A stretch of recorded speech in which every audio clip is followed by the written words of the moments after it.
Be the change you want to see. Make a difference by giving your money a purpose, a mission to do good. Welcome to Money with Mission, where we talk to individuals, businesses, and organizations who are taking the lead and whose actions are impacting the well-being of their communities and the world at large. Welcome back to Money with Mission.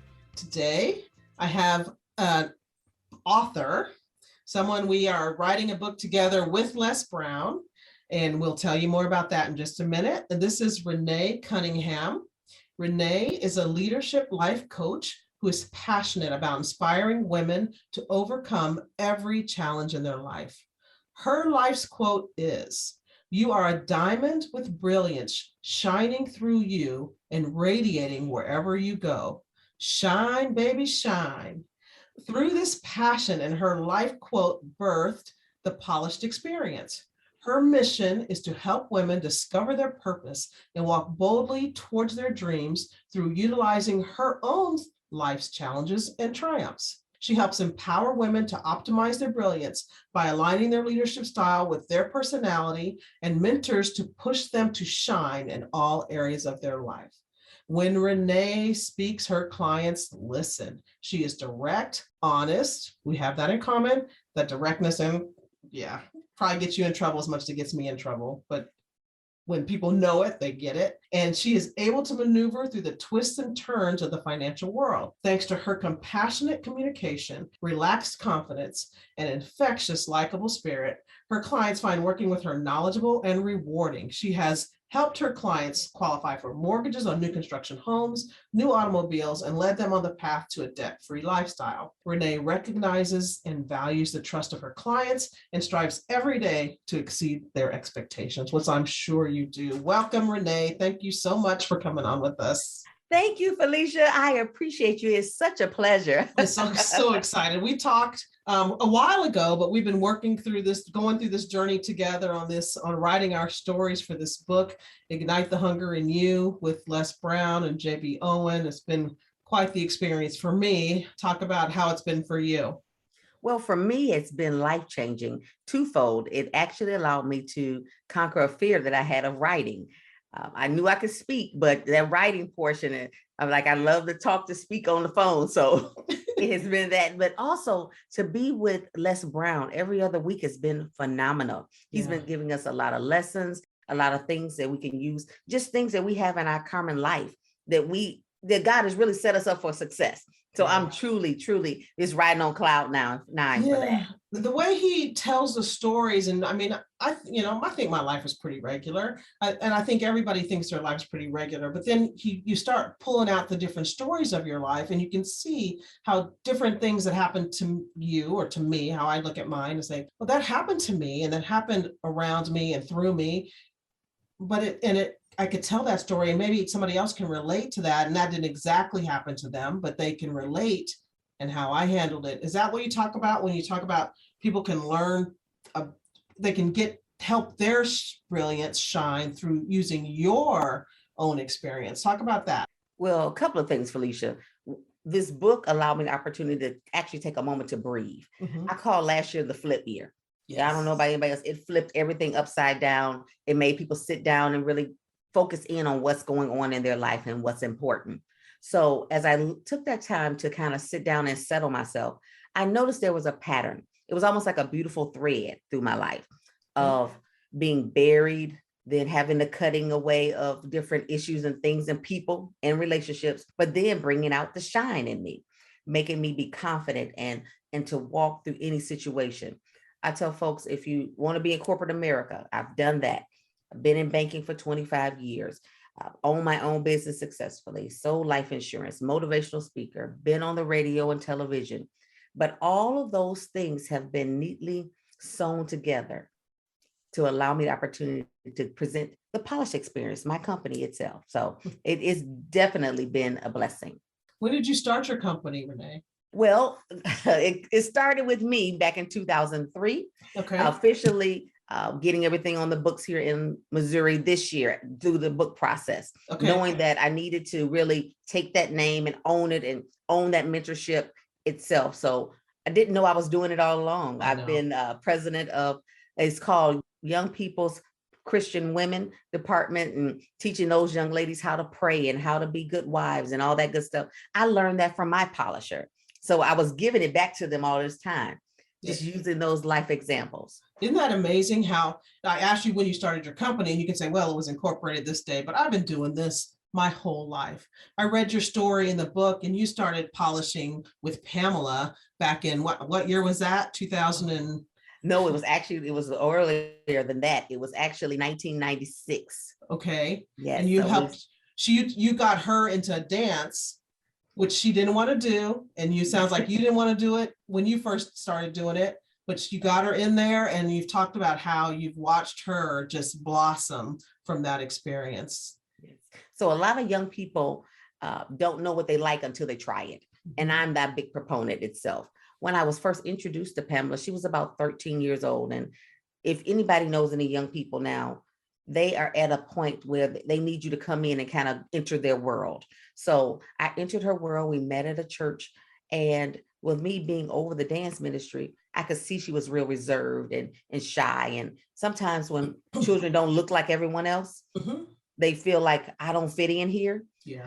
I'm the type of person that I will bring you in and say, you know what, you belong here, and show you how your uniqueness fits in, because everybody is a piece to that one puzzle. So with Pamela and our relationship, she was at I would say a critical point with her and her mom as far as being able to communicate. I know a lot of people can relate to that. Those teenage years, you guys either have it together, you don't, or you don't know who you're meeting with that day. So she really gravitated towards me, but I always kept grounded and kept pointing back to that family unit, her mom, and what those things were instilled in her. So that dance meeting every week, practicing, talking to one another, laughing, it built trust. And a lot of our young people need someone that they can trust to let down those guards and to speak their heart. So throughout the years, she's definitely grown into a beautiful young woman. She's married with her son and just has her own business as well. She's an entrepreneur like me, and it just does my heart proud to see her and talk to her today, and how well and how confident she has become. And it all started in that dance class. That's nice. Dance in and of itself is a thing that makes you loosen up. And so it once you can make yourself or get yourself to take that step, you're so much further. Because I can even think about dancing. I'm over here on the side doing some of this, and you're like, no, girl, you got to get it going. That's right. And get you out of your own way, out of your own head. And that's where, even when I talk about our ignite moment or our intent, my intent with this book and my company is to really tell people that this life, you only get one go around. And with that go around, you need to dance, you need to laugh, you need to shake it and move to the music that's in your heart, because that's the way you're going to fulfill your greatest goals in life, your greatest admirations, so that when people see you, they know that you are truly your authentic self. Most people show up with a mask on. Not in this day and time. I'm going to be my authentic self, and I'm going to go to the grave, I've used every experience or every gift that I have inside of me to make this world a better place. I love it. So I think people show up with a mask. I know when I've shown up, and I know when I have my mask on, it's a fear. I'm afraid to let people see who I am. How do you, working with your experience, and we're going to get to your financial side here in just a minute, but I love this conversation. How do you help women take their mask off and not be afraid to show who they are? It is a two-step process, truly, with me. First of all, when you're dealing with young ladies that don't know each other, it is almost as a competition. Who has the prettiest hair or nicest nails, or ooh, your shoes are nice. But when you come into that room and you let them let down their guard, as far as, tell me what makes you happy. Is it coloring? Is it journaling? Is it writing? Is it singing? Whatever that creative side, that allows that mask to melt away. If I put on some good music and we just start, oh, I remember when I was this age, and they start laughing, they find commonality, and that takes that mask off as well. I find that we have a connection with each other. So that's step one. And step two really is, I like journaling. Tell me who you were and what was your desires when you were 13 to 16. Write it out. And then we have an opportunity to share. And like, oh, I wanted to be a hairdresser too, or I wanted to go and travel, abroad. Those dreams that were inside you at that young age are still there. And to find that connection allows you the opportunity to say, I am in a safe spot, because you didn't ask me about what I made, how much money I had, what my title was, what position or what education I brought to the table. That didn't matter. You wanted to know the essence of me. So that's how we get behind the mask. I get it. Finding a commonality, seeing how we all share something. We can find something that we can talk about with almost anybody, even the most, for me, I'm going to talk about my politics a little bit, the most far right. Oh my gosh, I could never agree with you on anything. There's something, even if you get down to, we both had mothers. I mean, everybody has a mother. Right. You good, bad, or indifferent. You have one, yes. I mean, and to me, if in our world right now, we could all look more for the commonalities that we have than our differences, how much less crap would there be on Facebook? I mean, Facebook might actually go away if they figure out their algorithms, if it's just about dissent and anger. Oh my gosh, if we talked about what we liked, what we had in common, amazing. They wouldn't be able to survive. They would not. But it would also breed unity. It would breed unity. And that's where, when you're talking about polishing a young individual, you have to be able to say, hey, our heart beats the same. We all love one another. Like I said, we all have a mother. How do we move from this point A to point Z in unity to get that common goal? I can help you and you can help me. I have a little story though, because today I'm wearing especially my grandmother's pearls. And pearls are wisdom. Just like they are on this strand and they're touching one another and they're connected.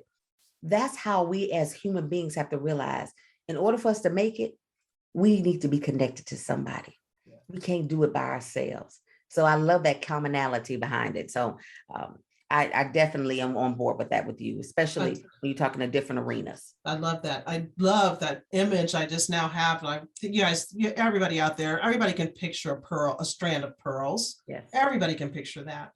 And those pearls are almost always touching. If it's a strand of pearl, they have to touch. Yes. And you cannot go through this life, whatever your journey is, whatever part of it. I mean, we could take all our lives apart into all the pieces.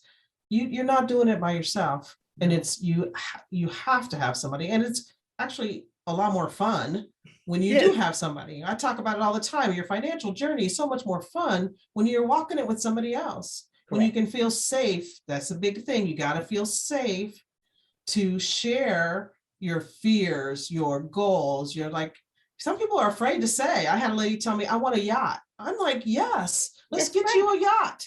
Let's make it happen. That's right. That's what you want. Yes. People are afraid to even say what they want, what their goal is. It's like, oh, it's not big enough. It's too small. It's too whatever. I'm like, it's what you want. It's you. It's like what you would say. It is your shine. It's your facet of your diamond that's trying to come through. Exactly. I love that, Felecia. And even more so, let's think about who the people we surround ourselves with. You got to have that fighter in your corner. Just as you say, or that person, that encourager. Just as you said, that young lady, I want a yacht too. You're going to need somebody to come with you. Hey, here we go. But it may not be someone in your family that's encouraging you. So that means sometimes you got to get out your own way to research and to get involved with other folks so that you can find those people that have those same pearls, those same size pearls as you. Yes. How about that? I like it. Same size pearls or bigger pearls. Hey, bigger too. We can go bigger too. We can go bigger. If you're not watching this, you guys, Renee just showed me her big pearl earrings. Yes. So part of the things you work with women on is their financial health. Correct. And you were in the banking industry. You've like traveled a few places, banking industry for 20 years. And so now you work with women and helping them to get rid of bad debt, it sounds like, get rid of that credit card debt and all that kind of stuff that's really weighs us down, and purchase some things, get a house, get out of bad debt, and then move forward. Talk about how you got into doing that, how that part of your polish experience came about. Great question. So I was introduced to a woman, her name is Loretta Smith, and she was in the banking industry. And I just thought she was also in one of my ministries when I was growing up itself. And she was elegant, she was classy, she had a wonderful way of words. And she was a vice president at Comerica Bank. Okay. She had introduced me to an organization called Urban Bankers Forum. And that was in teenage years or so. And I began to kind of model what she would do. We would go, and she was my mentor at that time. Going from that point there and actually getting a job in a financial institution, I noticed that when we came in, a lot of individuals did not have someone that they identified with when they walked into a bank. Okay. I wanted to be that person. I wanted to be the person. It didn't matter if you had $2 or $2 million, that you knew that you would get care, you would get concern and empathy for the situation that you're in and help you walk your financial goals. So let's move that 15 years later. Being in the bank, knowing that the banking industry changed after 2008 and the world changed pretty much after the crash, they were really focused in on the institutions, on big business, not mom and pop at all. So for me, I had to say, okay, am I really interested in big business, or do I really want to talk to the heart of the people? And that's where my actual aim went to. I started holding conferences and doing in-house presentations with individuals regarding your financial literacy and your financial future, talking about insurance and then going into credit restoration. A lot of people lost their home in 2008, not because they didn't want to pay their bills. It's because a lot of factories closed, a lot of hours were down, and people just didn't have the money. But how do you rebound from that? And they may have had to file bankruptcy. So what my company does, we in turn help to remove that negative debt from their credit report, show them how to create a budget, how to do savings plans so they don't get in that situation again. Because a lot of it, as you know, Felecia, is mindset.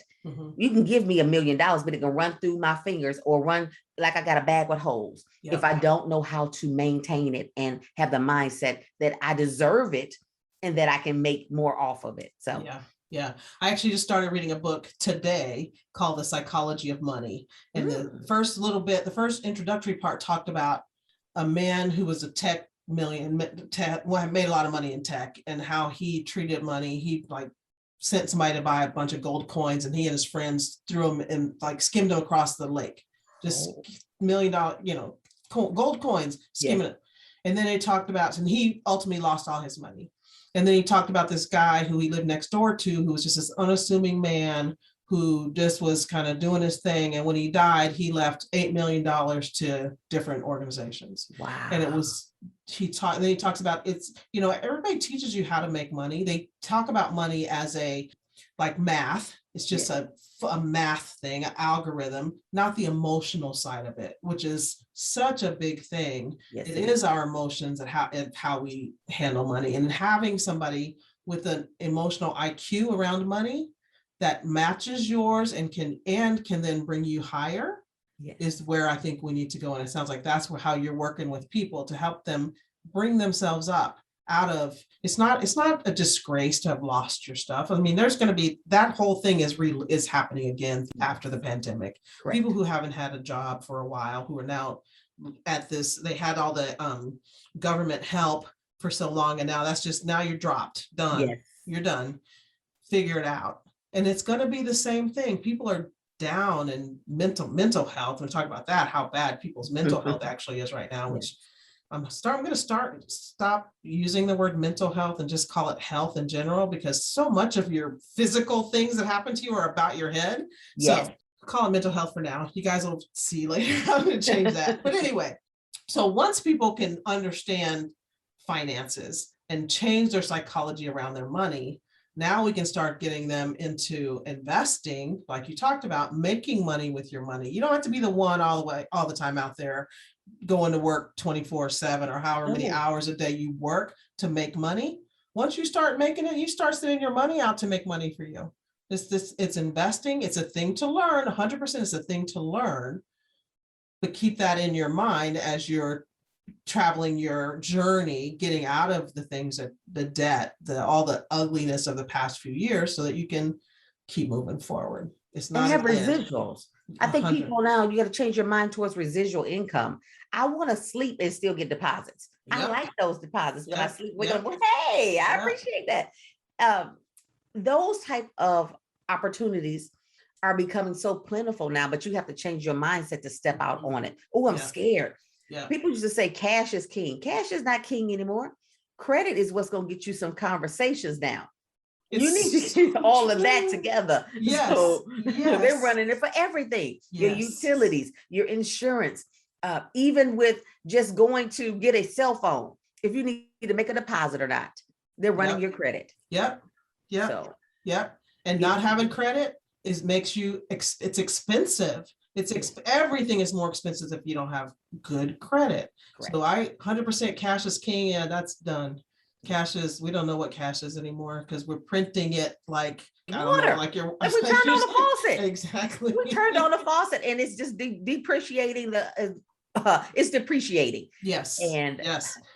Which by that, Renee, means, go ahead, what does depreciating money mean? Because I don't think a lot of people get that. Oh my God, the value of it is going down. So I'll give you an example. I used to live in Detroit, Michigan. And one thing that my parents used to do for us, we would go on these 30-minute drives or so. We would go over to Canada. So I noticed that we would take our $10 bill that they would give us, and it would be worth, let's say $15. Okay. That means it's up. Now, if I went today, that same $10 is worth $7. Depreciating, the value went down. Yeah. So even guys, if you went through the pandemic the way I went through it, I would go to stores and they didn't want our cash anymore. They wanted your card. They didn't want to touch it because they didn't know what was on it. It's becoming obsolete. I saw a couple of signs in store windows said no cash allowed. Yeah. That is really changing. Yeah. Yeah. The other way that I look at how money is depreciating, it's not worth as much as everything costs more. And it's not because that thing changed. I mean, a lamp is still a lamp. It's still the same lamp it was last week. It cost more dollars because dollars are worth less. Correct. Think about it that way. That's how I think about gold. Gold is worth so much more money. Gold is still gold. It's worth more money because money's worth less. That's how you got to think about that. Money with Mission is a real estate and business investment company that specializes in finding projects that have the potential to give you a great return on your investment dollar and make an impact in the communities where we invest. Make a difference in your life and the lives of others. Go to moneywithmission.com to learn more. So, saving money, well, that's what everybody's taught, is save money, put it in the bank, yes, you need to have some, you need to have a little bit of reserve, but to make that I hate the word retirement, your retirement plan, you're going to lose. You're going to lose. Having your money sitting in the bank with each dollar being worth less and less and less every day will get you not very far. And too many women retire or stop working in poverty and have a much less lifestyle than they had when they were working. And that is our goal. I think both Renee and I's goal is to make that so much less of a percentage of women that happens to. It's high right now, and we don't like that at all. Let's change that picture. Let's change it. I love it. I love it. I love it. I understand you're having a summit coming up.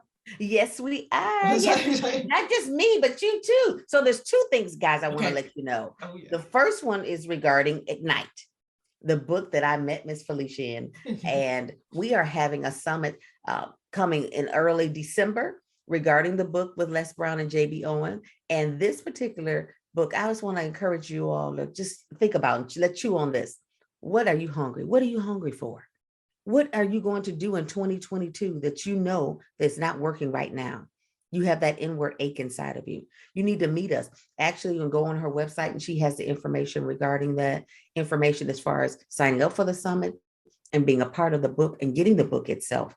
And then for me personally, called the Polish Experience. And it's going to be happening early January, where I'm going to be mentoring young individuals. As many of you all know, they're 40% of our society, but they're 100% of our future. And if they're 100% of our future, we really have to take the time now to invest in them. Take the time to really see where their head is at, to give them not just I tell people experience. Experience is not the teacher, because experience can take you off rail a whole, it can take you off your goal for 10 years or so because you made a bad choice. But wisdom, using our wisdom that we have, just like these pearls here, talking about the wisdom to make sure that you're making wise choices so you can go further, faster with us. Wow, I kind of lost track. Polish Experience Summit, early January. That was so good, Renee. And who is it for? You said young people. Is that? Well, it's going to be a mix. So I want to have and target individuals between 18 and 37. Okay. Yeah. So those are young adults. They could be your college senior itself, not knowing if they're going to go to college or not. It could be your young professional. They graduated from college and they don't know that degree that they have at this point is not working for them, and they want to try something else. And they really need a sounding board to talk to. So it will be virtual as well as in person, and allow them opportunity to really get the necessary tools they need to move forward successfully in 2022. So it sounds like you're building and working to build that community for these people to have a safe space to share all the stuff, good, bad, and ugly, that's going on in their lives, around everything in their lives. Is that correct? That's where, and that's how you're getting people polished up to shine, baby, shine. That's it. You got to be able to shine, baby, shine. And everybody can say it their own way now. Yes. You could be in your house, you could be at in your job or in the car, and you look around like, wait a minute, I need to shine, baby, shine. Like, put some attitude to it when you say it. Like, get it in there, feel it. When you talked about the hunger, you guys, you know, we're not talking about hunger like eating hunger. You have something in you. We all do. That is our brilliance. That is our thing to leave to the world. We're born with it, and it gets squashed down and covered up with darkness, with everything that goes on. But we feel it. If you get quiet, it's there. You will feel it. You will hear it. And Renee and I and the people in this Ignite the Hunger in You community are here to cheer you on, to help you to not be afraid to step into that, because the world needs you. The world needs you to leave what you brought to us. Don't take it with you. Don't take it to the grave with you. It needs to be left here. Yes. Les Brown said, be a grave robber. Don't take that light to the grave with you. Don't do it. Yes. Thank you, Renee. Listen, you guys, go to Polished Experience at moneywithmission.com to learn more about Renee's summit, to learn more about how Renee's Polished Experience might help you or a young woman in your life. Let's keep this thing going. Ignite the Hunger in You Summit in early December. We'll have more information about that and information about how you can get the book. We need everybody to just read it, ignite their own hunger, and move forward. Thank you, Renee, so much. Really appreciate it. You're welcome, Felecia. It's been my pleasure. You've been listening to Money with Mission. There are projects happening right now where you can make a great return while positively impacting the lives of others. To learn more about today's guest or to download 7 steps to building resilient wealth for women, visit www.moneywithmission.com. I hope you enjoyed the interview and are inspired to give your money a mission. Until next time, send your investment dollars into the world to bring you a financial return and improve the lives of others.